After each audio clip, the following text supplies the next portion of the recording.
now. And we can just go around in a circle maybe. Does anyone want to start? Yeah, I can. Okay. Hello, my name is Kayla Horning. I am teaching 9th and 10th grade at May South High School, ELA, obviously. I graduated from May South High, so it's been fun to be back at my alma mater. And I also assistant coach debate and forensics in the spring. Hi, I'm Alex, and I am teaching 9th grade ELA at Garden City High School, and I'm getting into my second year of teaching. There is some construction going on in the building, so you may hear some weird noises. But yeah, I'm looking forward to share with you.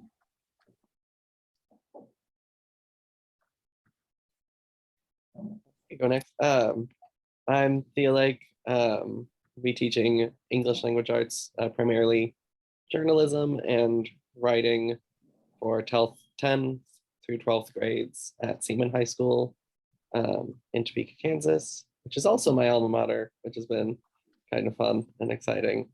And this will be my first year teaching. So that's also exciting and terrifying.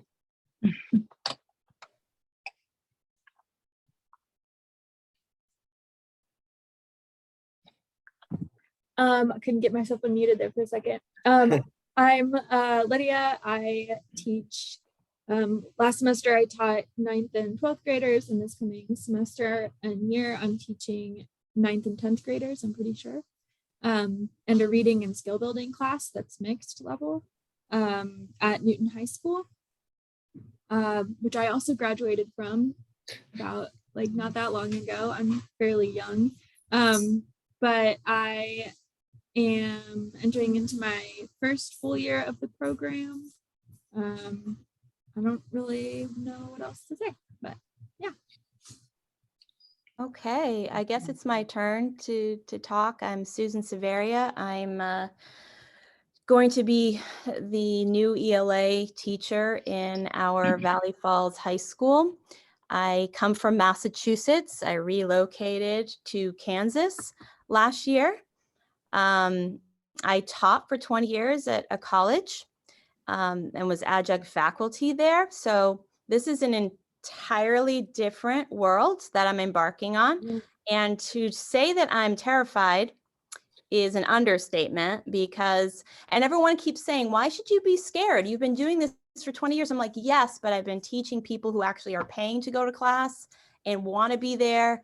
And so there's a totally different demographic of student that I now have to, engage with and convince that they really do want to be here. And so I've been girding my loins for what I could potentially be embarking on. So yes, that is where I'm at right now. And so I appreciate you all and will be leaning on you tremendously.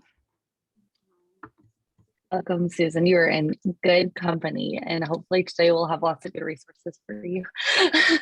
Yay. Okay, I guess I can start kind of showing you some of the stuff that I really lean on. What I focused on are some of my ways to keep quizzing engaging. So we have a vocabulary curriculum that we do. We do the Sadlier orange books for our kiddos. I wish I had a copy with me so I could show you, but so we do a unit of vocab every week or every week and a half, and it's really tough for me to keep them interested and engaged in that when we practice for probably the first 15 minutes of every class with a new unit of words every week. But I found a couple options that keep it fresh. The books have some, quizzes and fill in the blank and circle the right word in it, but they're able to kind of Google that and look it up. So I try to avoid using those. And I found a couple websites that are pretty neat. So I will share my screen to show you. And this says that we are disabled participant screen sharing. So maybe we can't do that. I don't know if there's a way to change that. So in the meantime, I'll just tell you guys about it. And then if we can get it fixed where I can show you, I will. The big one that I do is Quizlet. So you can use Quizlet already has these available for me. I type in, and I'll put it in here. I can go and search for a lot of different stuff that's already pre-made, or you can upload your own like flashcards, so to speak. So I can assign those for kids to study. We can also do a Quizlet live, is what they call it, where I can put it up on my board and the kids log in either teams or individuals, and then they answer the vocab questions, and it's kind of a race. And so they like that. I think that that's a lot of fun. Okay, let me see if I can do it now. Nice. Okay. Share. Let's see. Okay, it's asking me permission. So hopefully I can do that. But they really like to be able to compete, and then like I'll give the winner like stickers or something, you know, and teenagers love stickers. So those of you who haven't gotten into it yet, teenagers really love stickers. Wording it. Okay, awesome. So this is Quizlet. I just searched for the Sadlier Level E Unit 1, but I could have also uploaded my own stuff. And then I can go through and look at these and select. I'm just going to pick this one with the 20 terms. And I get to look at it, see kind of what the flashcards are that were made. And so these are what my kids can look at if I give this to them to quiz. And they can do this individually. I can assign it. They could play different games, like they have a matching game, and different kinds of games that they can play.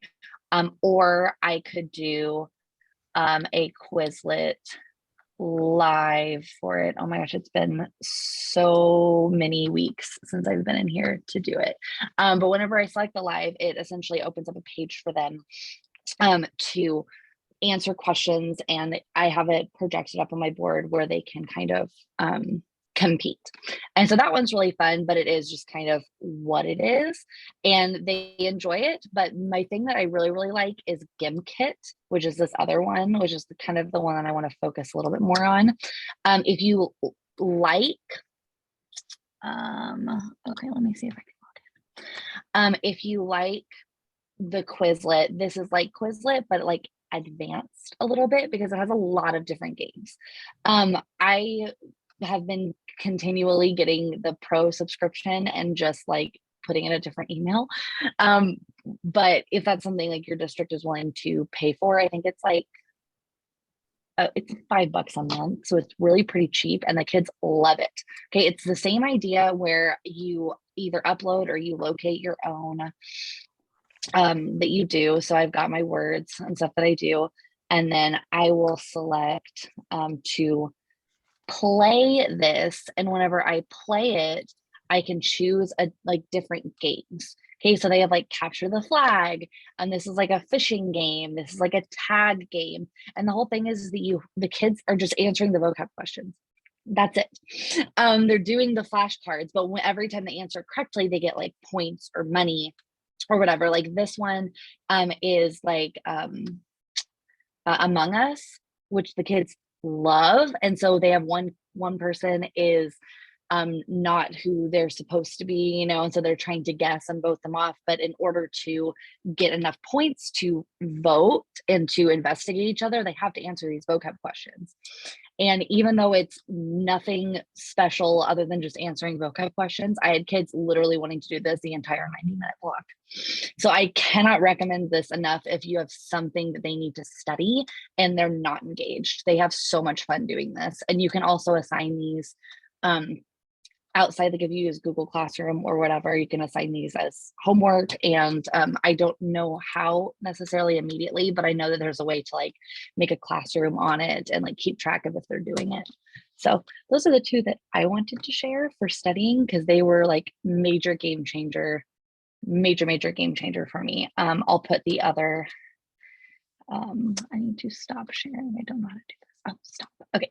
I'll put the other one. So I'll put the GimKit in the class as well, in the chat as well. So Yeah. Kayla, I love those ideas. The capture the flag one and had the floor is lava. Mhm. And my daughter is all about that show, the floor is lava. Can you tell me which grade again you're covering? I do 9th and 10th grade, and both grades love it. Like, and I know that my colleague did some with her 11th grade students, and the 11th graders had a lot of fun with it too. So I think that it's pretty universal. They feel like they're playing a game, even though they're just answering questions. Wow, awesome. And how many words do you all give? So A we have 20 per week, and then our like lower level classes have they do half of that. They do 10. And that's something that they've been used to their whole 4 years. And so it's not too tough since we spend 15 to 20 minutes practicing them throughout the entire week or week and a half. I'm sorry, Kayla, Alec had her hand raised. I'm sorry. you're fine. So I wanted to ask you, how did you choose the vocab words? Do they come in the textbook, or do you choose them as a department? So we have a book. We have books that we get. There's a level for each grade, and they're just like a little. I wish I had a copy of it, but I have a little like workbooks. And each with it has 12 units in it. We only expect to get to about 9 in a semester. And they have the words already picked out in that, and they synonyms, antonyms, all the whole 9 for that. So they learn pronunciation and all of that, but it's in this curriculum that we have. Awesome. Thanks for sharing. I have been thinking about the start of the year already, and my biggest challenge was to engage student in vocab. So these, I cannot thank you enough, like really gamifying work. We know that works for our students. So thank you, really. Yeah, absolutely. Susan, did you have something else to say? Yes, I did. I'm doing one section. I'm really teaching 11th grade, 12th graders, and then I'm doing a concurrent ENL 101 and 102 class with these guys. But they did ask me to do one section of 8th grade, so I'm working concurrently with the 8th grade teacher, who's doing vocabulary words, and so she is only doing about 7 words a week. Her latest research study or her mentor suggested 7 words a week because it was in keeping with a student's ability to memorize. Like if you think about your telephone number, 7 words, people remember their telephone number, they're capable of it, and that's the expectancy of memorizing 7 words a week. Now, I thought that was shocking because in my experience, I've always had a list of 15, 20 words, right? Like you, Kayla, right? That seems so normal. So this seemed really kind of crazy to me that you would only have 7 words a week. So I wanted to know what other people thought about how much, how little, and whatnot. Well, I don't want them to just memorize it. Like I don't quiz them on the synonyms and antonyms from the book because they often don't know what those words mean. Like they're looking at these words that they've never heard of before. And so I try to get them to just use them as frequently as possible to make sure that they actually really know them. And sometimes they don't do amazing on the quizzes. Oftentimes that they do, because I'm asking them which sentence is using it correctly. And we've been practicing it really hard all week in a way where they actually have to kind of know what it means rather than just memorize the definition and regurgitate it. I also give them extra credit throughout the whole semester if they can find a vocab word that we've studied and out in the world. So in something we're reading, or they'll send me like screenshots of videos they've watched. I've had kids bring me TikToks with like the words in them, and they'll get extra credit for that. I do think that 20 is kind of high. Some of my colleagues do a week and a half instead of only 1 week, but that's kind of our expectation, unfortunately, is to do the 20. And to answer your question, Susan, in my experience this first year, we have stick to 5 words in 9th grade, but in depth. So only 5 words, but we do synonyms and antonyms in word in context. So my students get those 5 words, they copy the definition, and they copy, we come up with synonyms and antonyms together as a classroom. So, and they actually are engaged in coming up with those synonyms and antonyms once they understand what those words mean.